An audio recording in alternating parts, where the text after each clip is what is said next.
Petite vidéo au pied levé. Ça va certainement, le mois d'août, je vais certainement inonder de vidéos, donc je vous préviens tout de suite. J'ai eu une pensée qui m'a traversée, j'ai eu peur d'embêter les gens, de les déranger. Bah ça, c'est l'exemple type d'une pensée parasite issue de ce mental. Donc, électrocuter ce mental, c'est déjà dans un premier temps identifier toutes les pensées qui nous traversent. Est-ce que c'est une pensée qui me fait avancer, m'apporte, on va dire, m'est profitable, ou bien est-ce que c'est une pensée qui me dévalorise, me déprécie, me diminue, m'emmerde. Donc, j'ai eu la pensée, je vais embêter les gens, je vais les saturer, et juste après, j'ai donc électrocuté cette pensée, ça veut dire je l'ai stoppé net dans son élan, parce que je l'ai identifié comme une pensée parasite. Dans un premier temps, voilà, c'est un travail de filtration des pensées. Ensuite, d'autres applications. Alors, par exemple, ce matin, au réveil, je prends mon téléphone pour voir. Je vois un message de l'association pour laquelle je travaille qui me demande au pied levé de faire un remplacement qui n'est pas prévu, alors que j'ai prévu, enfin, j'ai pas prévu, mais j'avais ma matinée de libre. Merde. C'est pas vrai. Le chat, il a sauté dans ma tasse de café. Ça, c'est de l'instantanéité. En plus, il est tombé par le haut, donc de la verticalité. On est pile dans le sujet. Je peux pas m'énerver, parce que si je m'énerve, ça veut dire que je comprends pas qu'il y a une synchronicité parfaite entre ce qui se produit autour de moi. Et dans la vidéo d'hier, j'étais particulièrement électrique et le chat était particulièrement électrique. Mais parce que ces animaux, ces êtres sensibles, sont en réaction directe avec ce qui se dégage de nous. Donc je continue. Petit rajout, je l'avais oublié, bien sûr, le rire. Inscrivez-vous à des clubs de rire, ou je sais pas s'il y en a encore qui existent dans votre coin, ou bien, je sais pas, partez en voyage au Cameroun. Allez chez un ami qui vous fait marrer, écoutez des sketchs des inconnus, ou bien rigoler à partir de rien. Exemple. Non, là c'est forcé. Non, c'est encore plus forcé.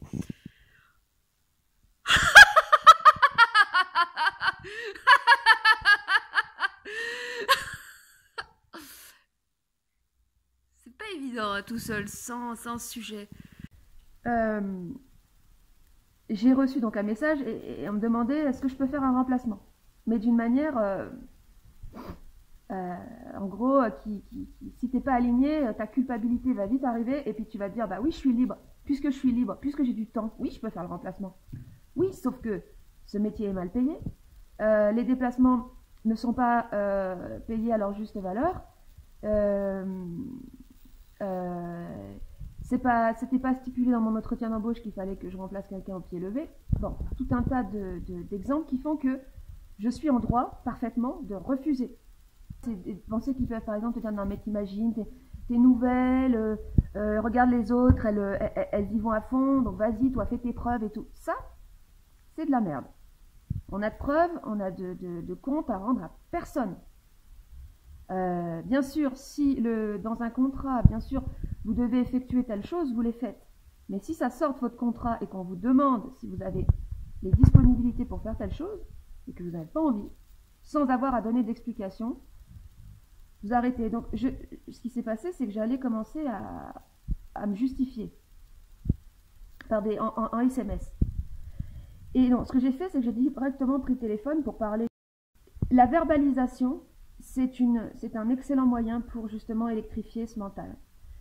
Parce que, alors, je donne un autre exemple, par exemple, comment dire, le plus on entre dans de l'instantanéité, le mieux c'est pour être dans cette électricité. Si vous commencez à écrire des SMS à une personne pour lui expliquer telle chose, ou des commentaires, ou des machins, qui n'en finissent plus, l'écrit, c'est bien, mais le problème du SMS et du commentaire, c'est que ça refroidit et le mental arrive tout de suite. Et on rentre dans des justifications, dans de la complexité, dans du réflexif. Donc, le mieux, c'est d'être, quand on a quelque chose à dire à une personne, c'est d'être en face de la personne. Donc, c'est pour ça, le mois d'août, c'est le feu. Vous avez quelque chose à dire à quelqu'un, vous prenez votre bagnole, vous allez chez la personne, vous lui dites. Vous y allez direct. Être dans le direct, dans l'instantané. Et quand c'est pas possible autrement, le téléphone. Voilà. Parce que, bon, voilà. Ensuite, d'autres applications. Alors, ça peut être par exemple qu'on est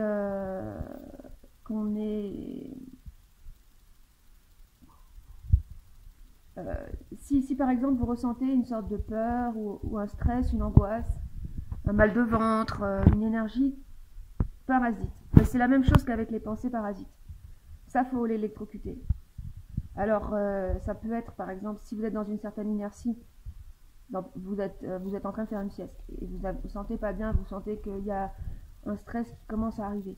Bon, bah, vous sortez de votre inertie et vous faites quelque chose. Bon, moi, le meilleur principe de dynamiter ces peurs, ces angoisses, c'est, comme je disais, c'est la méditation, mais pas au sens spirituel, au sens de se mettre en verticalité. Et il y a un principe actif qui se produit, c'est-à-dire qu'il y a une énergie qui vient quand on est au centre de soi-même et qu'on n'a plus de pensée. Il y a une énergie qui s'active et qui fait comme un torus, parce que ça éloigne, ça repousse le magnétisme des peurs et tout ça.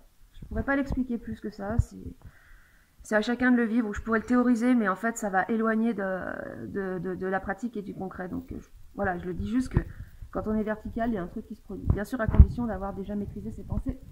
Et ça c'est au début qu'il faut le faire. Ensuite, il y a quoi? Il y a... Ouais, s'entraîner à l'instantanéité. Interagir avec d'autres personnes. Surtout pour ne pas se couper du monde. Plus vous interagissez avec des gens, plus vous pouvez être dans le mouvement, dans la vie, plus vous développez votre instantanéité. Faire des voyages, enfin, en fait, être confronté à des situations nouvelles. Voilà. Et surtout, arrêtez de réfléchir. Vous êtes appelé à aller à tel endroit, vous y allez. C'est pas si on commence à dire attends, mais est-ce que là, il faut d'abord que je fasse ça, tant que j'ai pas fait ça, je peux pas. Tant qu'on réfléchit, on fait pas. Il y aura toujours une bonne excuse pour pas faire et pas suivre nos appels. Donc surtout, restez bien à l'écoute de soi. C'est une phrase qui est un peu standard, un peu stéréotypée, tout ça, mais ça reste quand même la base, quoi. Parce que le mental réflexif, il va vous éloigner de vous-même. Il va vous créer des problèmes. Il va vous empêcher de faire tel truc parce que ça va être soi-disant compliqué, ainsi de suite, quoi. Ensuite, bon, encore un autre truc qui me vient, quand vous êtes en surchauffe, c'est-à-dire vous pensez trop, ou vous êtes trop de pensées, ou trop de prise de tête avec quelqu'un, ou... Je viens vraiment de me réveiller, quoi. Et crier. Bon, alors dans une voiture, c'est pratique. Dans la forêt, sinon, à une époque, ce que je faisais, moi, c'est que je prenais un bout de bâton et je tapais sur du bois. Pour éviter de détruire des plantes qui n'ont rien fait. Taper sur du bois mort. Taper en hurlant. Ça, c'est pas mal du tout. Ça permet justement de créer une décharge. Bon, c'est fatigant aussi parce que c'est quand on n'a pas d'autres moyens. Donc c'est quand même épuisant sur le plan énergétique de faire ça. Mais ça peut être libérateur si vous avez trop de pensées ou trop d'émotions stockées. Parce que le problème, c'est que le mental réflexif, en fait, il va se brancher avec le refoulement des émotions. Parce que plus on est dans le réflexif, moins on est dans l'instantané. Donc plus on a tendance à stocker des pensées, mais aussi des émotions. Et plus on stocke, plus on est mal. Comme avec la nourriture, hein, d'ailleurs. Enfin, la nourriture se cale sur ce système de stockage. Donc on va pouvoir grossir sans même manger beaucoup. Mais parce qu'on envoie comme information à notre inconscient qu'on a besoin de stocker, de garder. Donc c'est pour ça que des fois c'est important de se débarrasser par le biais du cri, ou bien ça peut être aussi, je sais pas moi, faire du saut en élastique, faire une activité qui va nous faire libérer ses émotions. Aller à la foire du trône, faire des manèges, crier, enfin voilà, des trucs comme ça. J'ai oublié l'élément le plus important par rapport à au mental réflexif. Je crois qu'après j'aurais plus le droit d'utiliser ce terme pendant 3 mois tellement que là je l'ai utilisé. Les blessures, en fait, les traumatismes. Alors, encore une fois, il y a les 5 grandes blessures de l'âme. Ces 5 grandes blessures, on en a principalement une. Mais bon, après, dans l'absolu, on a la blessure on a tous la blessure de la culpabilité, hein, parce qu'on comprend pas pourquoi on est là, on comprend pas d'où on vient. En fait, tant qu'on n'est pas connecté à son esprit, on sait pas pourquoi on est là, donc on souffre. Voilà, pour être vraiment simple. Et surtout, on ne comprend pas le sens de cette existence. Personnellement, moi, je l'ai cherché pendant 35 ans, parce que je me suis tournée vers la spiritualité pour tenter de trouver des réponses, mais c'était pas satisfaisant. Parce que tant que les réponses viennent de l'extérieur, ou qu'on nous les raconte, ou qu'on nous raconte des histoires, tant que ça vient pas de nous-mêmes, de notre, on va dire, contact avec nous-mêmes, c'est pas satisfaisant. Mais ça permet de faire des sortes de compensations, mais les compensations, c'est à la fois, ça peut aider, mais ça emprisonne aussi, donc c'est à double tranchant. Et donc, les 5 grandes blessures de l'âme, elles vont conditionner toute notre vie, tous nos actes. Je donne un exemple concret, vraiment concret. Une femme qui a été en tant qu'enfant abandonnée par son père. Elle a beau avoir toutes les qualités du monde. Elle peut être belle, intelligente, riche, considérer que ce soit une qualité. Bon, toutes les qualités, ok. Créative, originale. Tant qu'elle est conditionnée par cette blessure, tous les hommes qu'elle va attirer, ils vont l'abandonner ou ils vont la prendre pour une conne. Ils vont l'abandonner, ils vont l'ignorer. Exactement comme le père l'a ignorée quand elle était enfant. Et elle va elle va à chaque fois essayer de trouver d'autres personnes, mieux et tout, mais elle sera ce qu'on appelle, on attire ce qu'on vibre, c'est un truc qui est réel, c'est pas de la spiritualité, c'est une loi. Parce que tout est matière vibratoire, et tant que cette blessure, elle est enregistrée, on s'en est pas déprogrammé, on la vibre. Et donc on attire des personnes qui en soi ne sont pas forcément, pour le cas de la femme, ne sont pas forcément des pervers narcissiques ou des purs salauds, mais par son comportement, par sa qualité vibratoire, elle va déclencher chez l'autre le comportement du salaud qui va l'abandonner. C'est vraiment... Et le même mec avec une autre nana, ça donnera pas du tout la même chose. Bon, il y en a qui sont vraiment, vraiment des pervers narcissiques et qui sont tout le temps pareils avec tout le monde. Je suis pas en train de... Voilà. Mais... Et d'ailleurs, les pervers narcissiques, petite parenthèse, c'est des personnes qui sont totalement fracturées, qui sont totalement traumatisées. On ne devient pas une ordure sans avoir été complètement coupé de soi-même, complètement traumatisé, complètement fracturé. Mais bon, petite parenthèse. Quand on a quelque chose à dire à une personne, alors l'électrification donc de ce mental et surtout de ses blessures, parce que là je suis maintenant sur les blessures de l'âme. Quand on réalise qu'on a été abusé par une personne, ou qu'on a été trompé, ou qu'on est on est dans ce scénario où on revit à l'extérieur dans une situation, que ce soit de couple ou autre, la blessure de notre âme.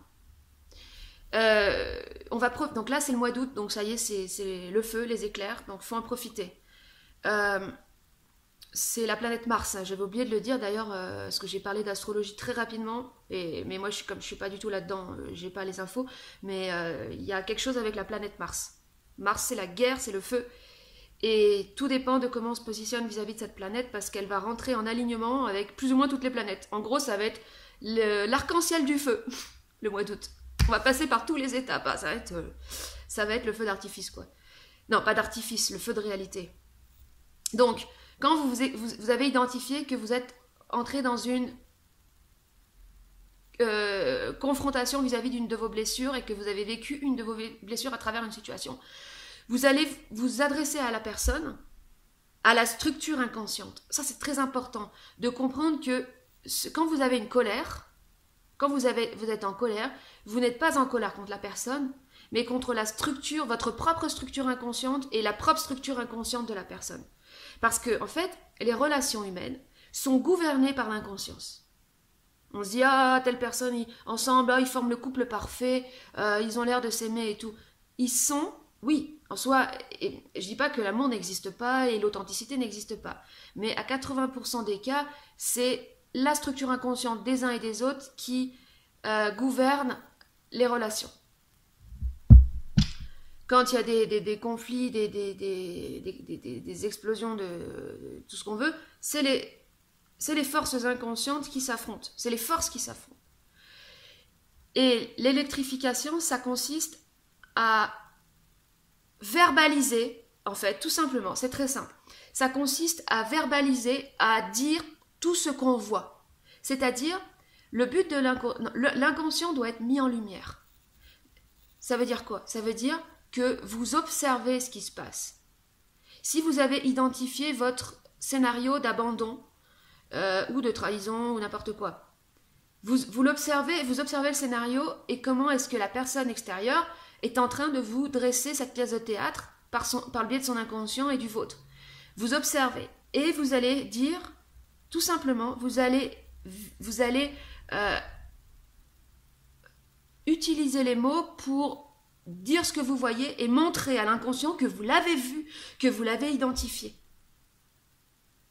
C'est ça le travail. Si vous voulez que ça ne se reproduise plus dans le sens où si vous voulez atomiser votre karma, votre inconscient, vos blessures, vous devez dire que vous l'avez vu.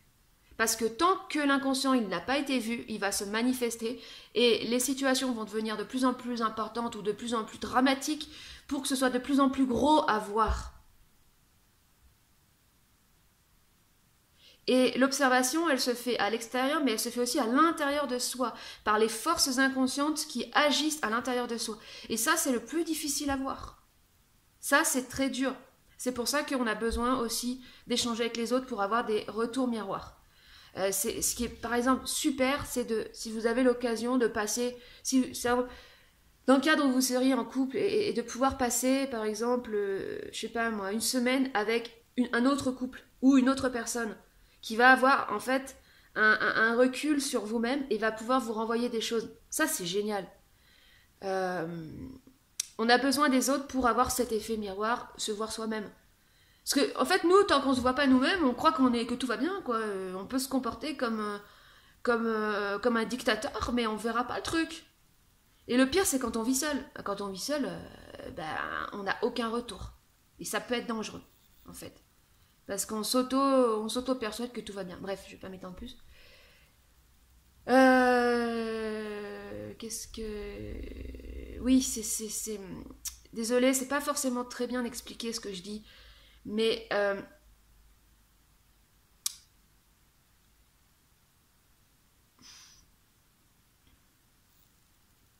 Bon, je vais donner un exemple concret. Au début de l'année, je me suis fait arnaquer par un mec à qui je devais acheter un terrain. Et j'ai commencé à l'acheter d'ailleurs. Donc j'ai perdu de l'argent dans l'histoire. Et c'était un pervers narcissique. En gros, il était super sympa au début. J'ai vraiment accroché avec lui, c'était mon pote. Et moi, ça faisait 1 an que je cherchais un terrain. Et là, quand je l'ai vu, je me suis dit, ça y est, j'ai trouvé. Parce qu'il habitait dans le coin, il avait des yourtes, il était cool, soi-disant. Et je me suis dit, bah ça y est, c'est là que je vais m'installer, j'adore la région, tout allait bien. Et en fait, après, j'ai pris contact avec d'autres personnes qui le connaissent. Et je me suis aperçue que c'était un monstre. Il avait conduit une personne au suicide, qu'il avait tué des animaux, qu'il avait noyé un âne, que son ex-femme avait tenté de mettre fin à ses jours tellement qu'il l'avait poussé à bout. qu'il faisait peur à tout le monde parce qu'en fait il faisait des procédures à n'en plus finir à tout le monde et tout le monde était terrorisé de lui. En fait c'était vraiment un monstre quoi. Sauf qu'il le cachait derrière son côté sympathique, comme tous les pervers narcissiques. Et ça a commencé à monter en moi. J'ai commencé à m'énerver parce qu'il n'y a rien de pire que de se sentir abusé. Quand tu réalises que tu t'es fait couillonner, que tu t'es fait rouler dans la farine, qu'en plus t'as perdu de l'argent. Moi j'étais conne parce qu'en plus je me suis dit c'est mon pote, je lui ai offert des pommes de terre gratuites. J'ai passé 2 nuits chez lui en pensant que c'était cool et tout, mais en fait non, il voulait juste me pécho potentiellement. Ah oui, parce que c'était un mec persuadé qu'il avait un grand pouvoir séducteur, alors que franchement, bon, quand même pas abusé. Et que bah, je me suis rendu compte que j'avais perdu déjà de l'argent que je ne retrouverai jamais. Tous ces trucs-là, ça commençait à monter en moi. Mais le plus, ce qui m'a le plus énervé, c'est qu'on me prenne pour une conne. Et c'est vrai que j'étais naïve, donc je m'en suis voulu aussi à moi-même d'avoir été trop naïve. Ça m'a un peu vaccinée quand même, cette histoire. Non, ça m'a vaccinée. Et j'ai commencé à m'énerver, Et là, alors c'est là que c'est intéressant quand on parle de fermentation. J'ai eu, vous savez, le déclic de faire le mouvement de retrait, le mouvement de recul. C'est-à-dire que j'aurais pu l'appeler tout de suite en étant énervée et en me laissant moi-même dominer par ma colère, en m'emportant dans ma colère dans une forme d'hystérie que les femmes, d'ailleurs, elles ont du mal à gérer ça.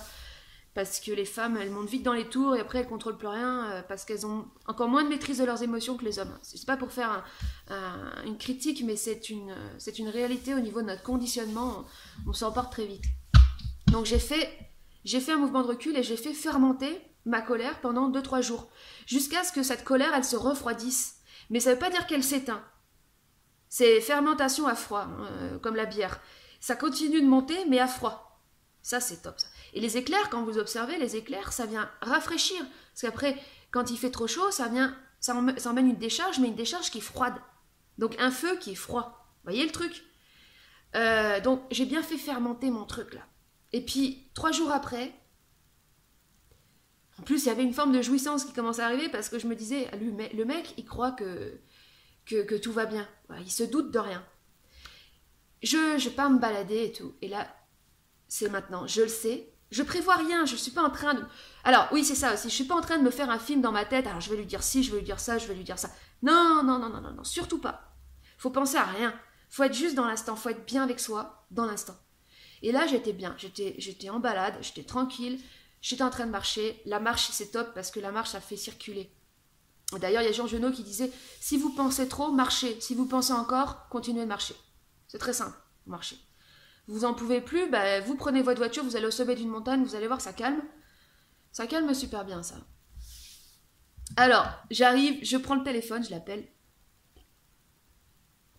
Sachez une chose, c'est que tout se situe au niveau inconscient. Au niveau subtil, je veux dire, pardon. Quand vous avez réalisé quelque chose sur vous-même, c'est-à-dire quand vous avez réussi, par exemple, à développer du discernement, à ouvrir les yeux, à refroidir votre colère. Si c'est réel, c'est enregistré, on va dire, dans le cloud, dans le subtil, c'est enregistré. Et votre adversaire est informé en temps direct de ça. Quand je l'ai appelé, la personne en face, il avait inconsciemment été informé. Et il était pas bien. Il a senti, ah, et je sens que, elle m'appelle, mais je sens que c'est pas bon pour moi. Donc un côté, oui, allô, qu'est-ce qui va m'arriver? Bing! Je me suis pas énervée. J'étais très calme. Je lui ai dit, écoute, je suis au courant de tout ton passé. Je sais ce que tu as fait. À toutes les personnes à qui tu as fait subir ta folie. Je sais aussi maintenant que tu as voulu m'arnaquer. Je me suis fait avoir en étant trop naïve. Je me rappelle plus, hein. Après, ça remonte déjà au mois de janvier, je ne me rappelle plus précisément ce que je lui ai dit, mais j'étais très calme. Qu'est-ce que ça a produit chez lui? Un état de panique. Il a paniqué complètement. Paniqué. Comme il n'avait pas les arguments préparés à l'avance pour contrer mon truc et retourner la situation, il a commencé à, comme font tous les pervers narcissiques, quand ils sont vraiment en difficulté, à jouer à la victime. Oh, mais toi, écoute, laisse-moi au moins te raconter ma version, laisse-moi t'expliquer. Comme quand quand un mec trompe sa nana et il est dans le lit avec la nana et il dit « Laisse-moi t'expliquer !» Mais t'expliquer quoi? Il n'y a rien à expliquer, voyons. C'est toi qui as merdé, tu devrais juste te mettre à genoux et te dire « J'ai honte !» et à fermer ta gueule, c'est tout. Tu fermes ta gueule quand t'es pris la main dans le sac. Tu rentres pas dans un truc. Donc là, je dis « Écoute, c'est terminé. Je n'ai pas... Oui, tu pourras, si tu veux, m'expliquer ta version, mais pour le moment, je t'ai dit ce que j'avais à te dire et c'est terminé. Le contrat est terminé. Viens, Minou, viens là. » Et il a besoin de communiquer. Il y a toujours un contrat. Quand vous êtes dans une situation d'abus ou de manipulation, ce soit au subtil ou dans le physique, il y a toujours un contrat. Donc, vous avez le droit, dans une relation même, on va dire, soi-disant amoureuse ou intime, de dire le contrat est terminé. Bon, ça, c'est pas top de dire comme ça peut être autrement, ça veut dire le contrat est rompu. Parce que, subtilement, il y a un contrat, il y a toujours un contrat. Donc, le contrat est rompu. Alors, avec mon histoire, ce qui s'est passé, c'est que le lendemain, il m'a écrit un mail de 3 km en me montant la tête, en tentant de me monter la tête, comme quoi je m'étais fait manipuler par les uns, par les autres. C'est rien. Alors, je me serais fait manipuler par 10 personnes, parce qu'il y a 10 personnes qui m'ont dit que c'était un monstre. Mais bon, il est allé très loin quand même. Il s'est enfoncé, il se rend pas compte. Parce que c'est stupide. Il n'y a pas d'intelligence. Dans toutes les structures de personnes... on va dire chaotique ou destructrice, il n'y a pas d'intelligence. Donc, comme dirait une de ses victimes, avec qui j'avais beaucoup discuté, cette personne, donc son compagnon s'était suicidé à cause de lui, elle m'a dit, il est très doué pour faire des procès aux uns et aux autres, mais il y a un truc qui lui manque, c'est l'intelligence. Il peut même pas savoir que nous, les victimes, on puisse être en lien et partager de l'information. Parce que l'intelligence de groupe, l'intelligence collective, il ne sait pas ce que c'est. Parce qu'il est tout seul, il est perdu dans sa folie, il ne sait pas ce que c'est que l'intelligence collective. Et c'est pareil au niveau de la conscience. L'inconscience ne sait pas ce que c'est que l'intelligence de la conscience. L'intelligence de la conscience, ça fonctionne par réverbération, par information. On s'informe continuellement les uns les autres de la conscience. Au plus il y a des gens conscients qui se développent leur conscience, plus cette lumière, elle grandit par effet de réverbération. On va dire ça comme ça. Et c'est exponentiel et c'est d'une puissance incommensurable avec toutes les forces obscures qu'on peut imaginer. C'est-à-dire qu'il suffit d'une étincelle de conscience pour irradier un univers d'obscurité. On peut la dire comme ça. Voilà. Et le meilleur pour la fin...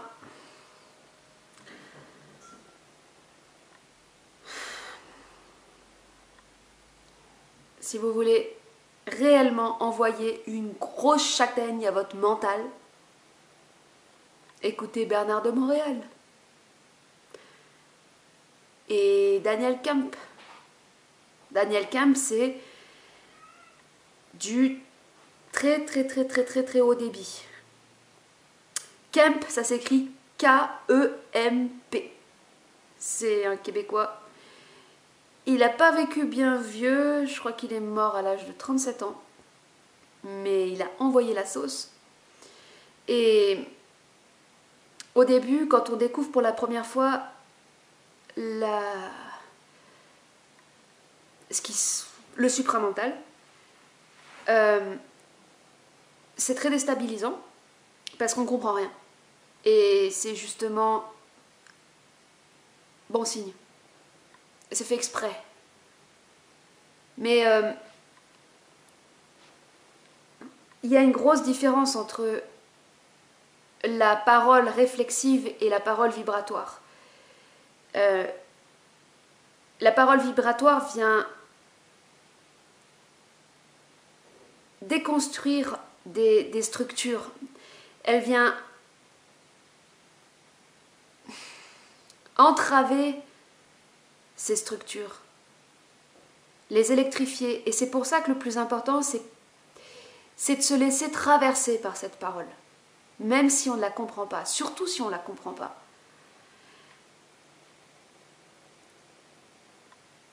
Et au premier abord, c'est pas évident d'écouter parce que c'est difficile, c'est abrupt ou c'est très déstabilisant. Mais peu importe justement si on, comme je dis, si on ne comprend pas, parce que quand on rentre en contact avec une parole vibratoire,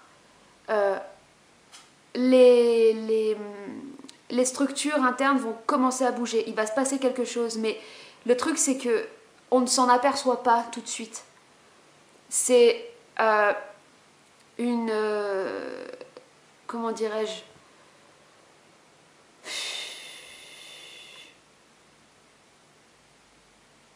Il n'y a pas à s'attendre à des...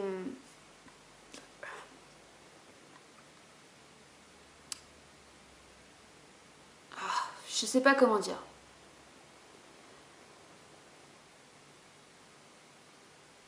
Le plus important, c'est justement d'établir ce contact avec cette parole vibratoire verticale qui vient créer un contact avec les plans de l'intelligence. Parce qu'une personne comme Bernard Montréal, c'est une personne qui a vécu une fusion avec son esprit. Et les informations et l'intensité qui passe dans sa parole, ce sont des informations qui viennent d'autres plans. Et à partir du moment où on écoute cette parole, il y a un contact qui se crée. Mais ce n'est pas quelque chose qu'on va, comment dire, réaliser sur le coup, parce que justement, on ne peut pas le réaliser, on ne peut pas le comprendre, parce que si c'est le mental qui se le récupère, de toute façon, c'est biaisé. Et comme je disais, l'esprit viendra dans la nuit comme un voleur, un peu à l'image du Christ. C'est ni vu ni connu, mais pourtant le contact est établi à partir du moment où on écoute cette parole et où on arrive à aller au-devant des résistances de ce mental qui n'arrête pas d'envoyer comme message: je comprends rien, c'est quoi ce mec, c'est quoi ce taré, c'est quoi tous ces délires, qu'est-ce qu'il raconte, je comprends rien, mais il est fou, le mental ne sait dire que ça. Il est fou, ou vous dites ou c'est n'importe quoi. C'est n'importe quoi, il est fou. Ça s'arrête là. Parce que c'est les seules choses que le mental peut nous dire, parce que quand il est déstabilisé par quelque chose qu'il n'arrive pas à comprendre.